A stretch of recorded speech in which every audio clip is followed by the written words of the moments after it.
राधे राधे। आज हम बात करेंगे कि हम सब भगवान को मानते हैं, अलग अलग तरीके से, अलग अलग नामों से अपने आप को समर्पित करने की कोशिश करते हैं, जोड़ने की कोशिश करते हैं। हम सब भगवान को मानते हैं, पर क्या भगवान की मानते हैं? We believe in God, but do we follow His instructions?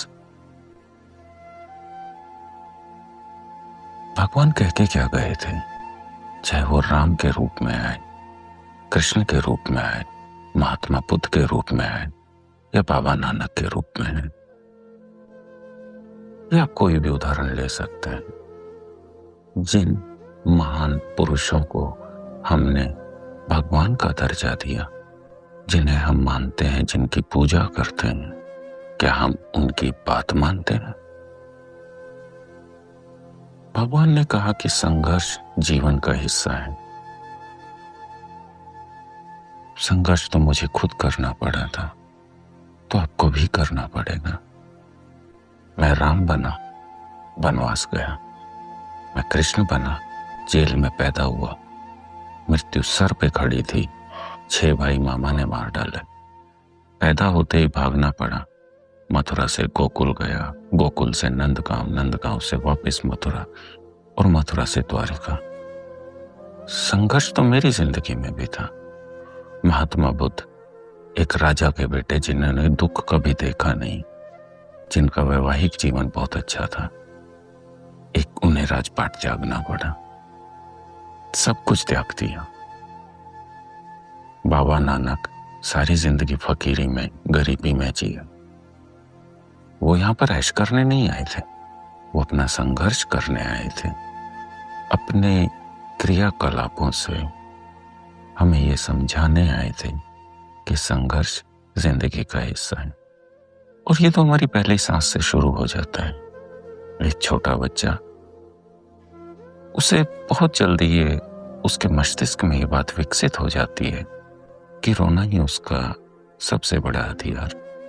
अगर रोएगा नहीं तो उसकी माँ शायद उसे दूध ना पिलाए, उसे प्रेम ना करे, उसे सुलाए ना।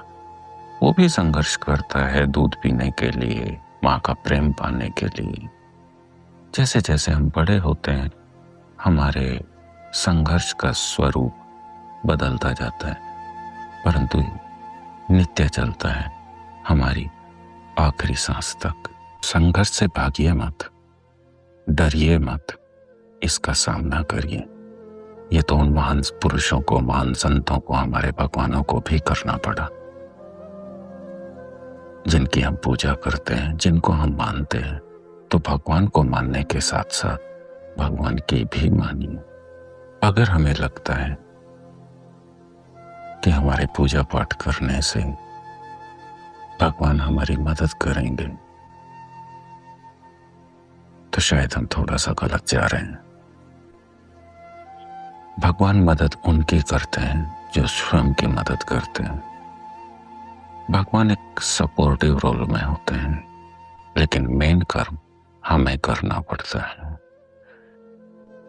भगवान श्री कृष्ण के परम मित्र थे अर्जुन। वो उनकी मदद कर सकते थे, उनके हिस्से की लड़ाई लड़ सकते थे। एक बार सुदर्शन चक्र उठाते और सारा का सारा महाभारत खत्म, परंतु उन्होंने ऐसा नहीं किया।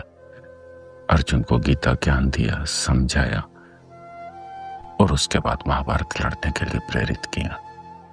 जब भगवान ने अपने परम मित्र के हिस्से की लड़ाई नहीं लड़ी, तो हमारी कैसे लड़ सकते हैं? हमें अपना हर संघर्ष खुद करना होगा, अपनी गाड़ी खुद चलानी होगी। हाँ, अगर कहीं अटक गई तो भगवान सहारा बन के जरूर आते हैं, आपकी मदद करते हैं, आपको उस गड्ढे से निकालते हैं, और साइड में खड़े होकर फिर से आपकी संघर्ष यात्रा को देखते हैं। मैं जब भी मंदिर जाता हूं, भगवान के सामने नतमस्तक होता हूं, तो उनसे कभी कुछ नहीं मांगता। मेरी प्रार्थना बहुत सिंपल होती है, हे प्रभु, मुझे स्वस्थ शरीर और स्वस्थ जीवन देने के लिए धन्यवाद। मेरे जीवन में क्या क्या चल रहा है, क्या संघर्ष है, आपको सब पता है। तुमने आपको बताकर अपना और आपका समय क्यों खराब करना। और आपने जो भी मेरे जीवन में, मेरी किस्मत में, मेरे भाग्य में संघर्ष लिखा है वो तो आएगा ही। तो उसके बारे में आपसे मांगकर क्यों आपके प्लान को डिस्टर्ब करना। मेरी आपसे विनम्र प्रार्थना बस यही है कि आप संघर्ष दीजिए और साथ में मुझे मनोबल दीजिए ताकि मैं उन संघर्षों का सामना कर सकूं, ताकि मैं अपनी लड़ाई लड़ सकूं, अपना जीवन बेहतर बनाने का प्रयास कर सकूं। तो आज की इस चर्चा को मैं बस यही कहकर विराम देता हूं कि भगवान को मानते हैं, बहुत अच्छी बात है, लेकिन भगवान की भी मानिए, उनके बताए हुए रास्ते पर चलने की कोशिश करिए। गीता कोई धार्मिक पुस्तक नहीं जिसे हम मंदिर में सजा कर रखें। ये पढ़ने, समझने और सबसे बड़ी बात प्रैक्टिकल लाइफ में एप्लीकेशन करने की पुस्तक है। टेक्निकली जैसे हर प्रोडक्ट के साथ एक यूजर मैनुअल आता है, भगवान श्री कृष्ण की कहानियां, भगवान राम की कहानियां, भगवान बुद्ध की कहानियां, बाबा नानक की कहानियां, उनके किए गए अलग अलग क्रियाकलाप, ये सब हमारी जिंदगी के यूजर मैनुअल्स हैं।